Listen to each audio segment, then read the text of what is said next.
3A থেকে মরিয়ম খাতুনকে সূরা আবাসা 33 থেকে 42 আয়াত পর্যন্ত অর্থসহ পাঠ। আসসালামু আলাইকুম ওয়া রাহমাতুল্লাহি ওয়া বারাকাতুহু। আমার নাম মরিয়ম খাতুন, আমি ক্লাস 3 পড়ি। আমি আপনাদের সামনে সূরা আবাসার শেষের 10টি আয়াত অর্থসহ পাঠ করে শোনাতে চাই।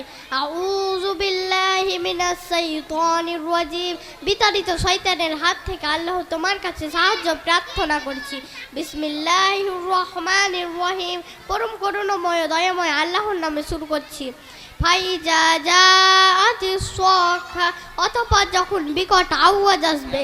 ইয়াউমা ইয়াফিরুল মারউ মিন আখি, সেদিন মানুষ পালিয়ে যাবে তার ভাই থেকে। ও উম্মিহি ওয়া আবি, এবং তার মাতা ও পিতা থেকে। ও সাহিবাতিহি ওয়া বানি, এবং তার স্ত্রী ও সন্তান সন্ততি থেকে। লিকুল্লি ইমরিম মিনহুম ইয়াউমা ইয়াজিন সানু ইউগনি, এবং তারা প্রত্যেকে নিজেদের কাজে ব্যস্ত থাকবে। উজুহু ইয়াউমা ইয়াজিন মুসফিরা, এবং কিছু কিছু মুখ উজ্জ্বল হয়ে উঠবে। যাহিকাতু মুস্তাগসিরা, এবং হাসি খুশি ও সুসংবাদ প্রাপ্ত হবে। অউজুহু ইয়াউমা ইয়াজিন আলাইহা গবরা, এবং কিছু কিছু মুখে ধুলোবালি পড়ে থাকবে। তারহাকুহা কতারা, এবং আচ্ছন্ন করবে কালিমা।